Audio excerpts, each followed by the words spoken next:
And tonight, a very special guest, Stanley Kurtz, is a writer for, among other publications, the National Review, the Weekly Standard, and is indeed a PhD in anthropology with a degree from Harvard.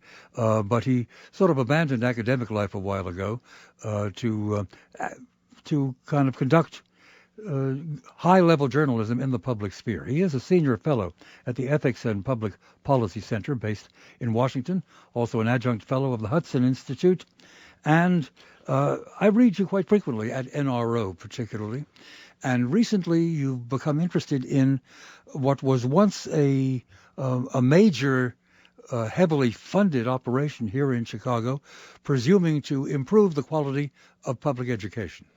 That's right, Milt. There was a foundation in Chicago called the Chicago Annenberg Challenge. And the reason that foundation is so interesting nowadays is because the chairman of the board of the Chicago Annenberg Challenge was Barack Obama. And there was another operative wing of the Chicago Annenberg Challenge called the Collaborative, and Bill Ayers was the co-chair of the Collaborative. So naturally, that body is of interest, both because of this issue so discussed nowadays about the relationship between Ayers and Obama, but also because his time as chairman of the board of the Chicago Annenberg Challenge was really the most important executive experience that Barack Obama has had to date. This kind of connection between Obama and Ayers is a little confusing because, to quickly review the history of this thing, it was perhaps a year ago or a little bit less that some reporter turned up the fact that when Barack Obama was first announcing his run for the state Senate in Illinois, the sort of launching reception was held at the home of Bill Ayers and Bernardine Dorn, both of them having distinguished themselves early in their careers as members of, and founders of the Weathermen, and both of them having been on the FBI 10 Most Wanted list for a while. Indeed, Bernardine Dorn served some time in prison. Bill Ayers did not. And Ayers, of course, was involved in planning terrorist activity and planting bombs in, among other places, the capital of the United States. When the fact that they had sponsored that first meeting launching the state Senate campaign, when that was brought up to Obama, he said, and this is a quote, "He's just a guy I know in the neighborhood, a professor of English." Apparently, he was much more than that. So there's some disingenuousness there, or else some true forgetfulness.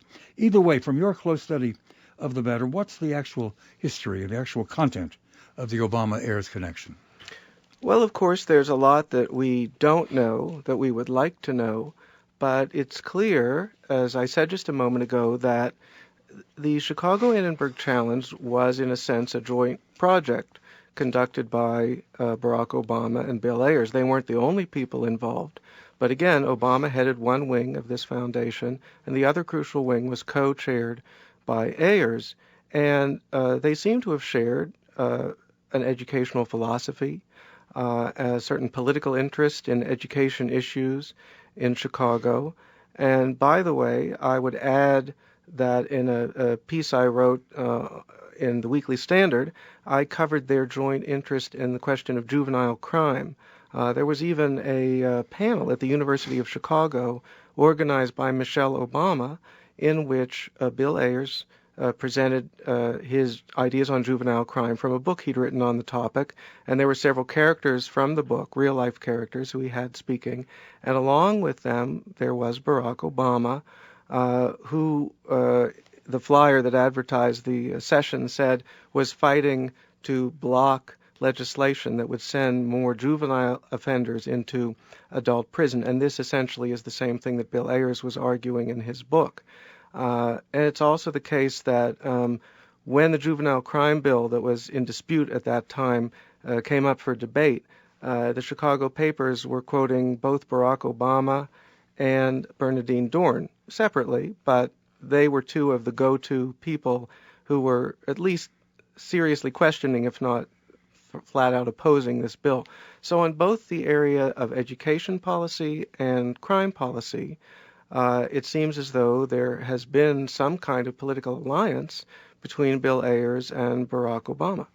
Then the more one learns about the Weltanschauung, the worldview, and the political program or intention of Bill Ayers, perhaps the more that helps to illuminate what is really on Barack Obama's mind and or his agenda? Is that what you're suggesting? Well, I don't think we can make a one-to-one correspondence. They are different men. They're different people.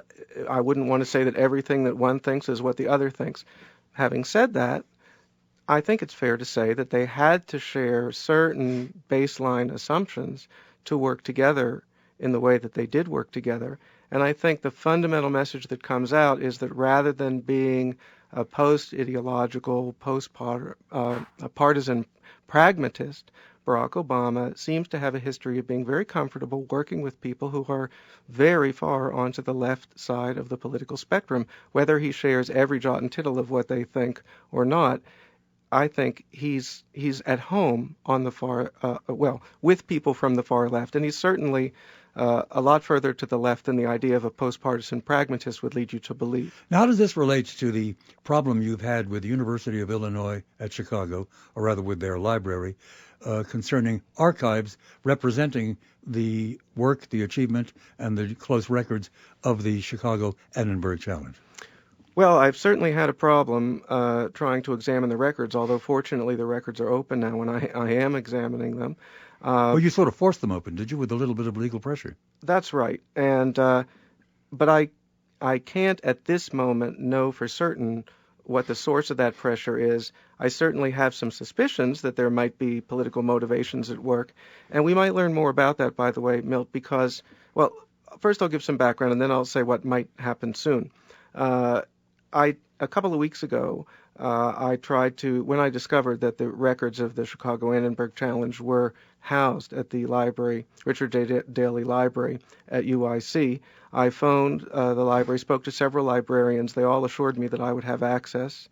We set up an appointment. I was ready to fly to Chicago. And just before I got onto the plane, I received a message from one of the librarians letting me know that the collection had been closed. So at that point, I got into a bit of a struggle via email with the librarians, saying I don't understand why I should have been shut out. And they would give a reason. I would shoot down the reason. They would come up with another reason. It didn't really quite add up.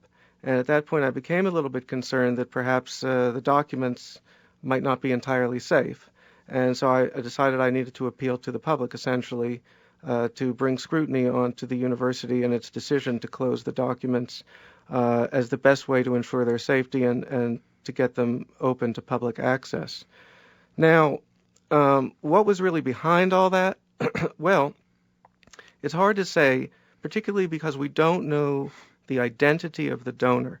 But in the course of my correspondence with the librarians there, I was told that the donor had suggested or made an argument, and I'd have to double check the letters, but this is my best recollection, that the donor had said, wait a minute, you UIC Library, you don't have what's a deed of gift.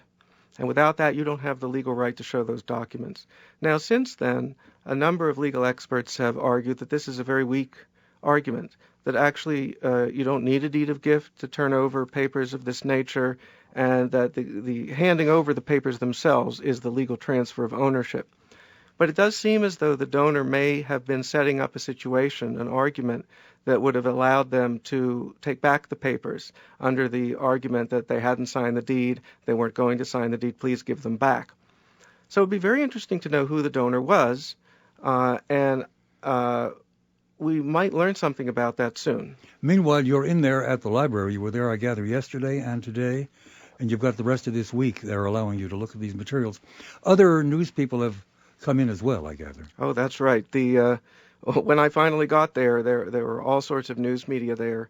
AP was there, the New York Times was there. I'm not sure of every organization, but there were And are there many. researchers in that library right now, today and yesterday, pursuing the details of this history the same as you are? Yes and no. They are there, but today there was a real fall off in the number of people. There was one sort of dogged reporter who was still going through as many things as And she you're could. remaining a dogged reporter as well, and will be there for the rest of the week, I gather. Oh, yes. And yes, absolutely. We'll hear more about what you're finding, and we'll hear more about your other journalistic excursions into the history of the Obama campaign and the rise of this singular figure in American politics. When we return right after these words.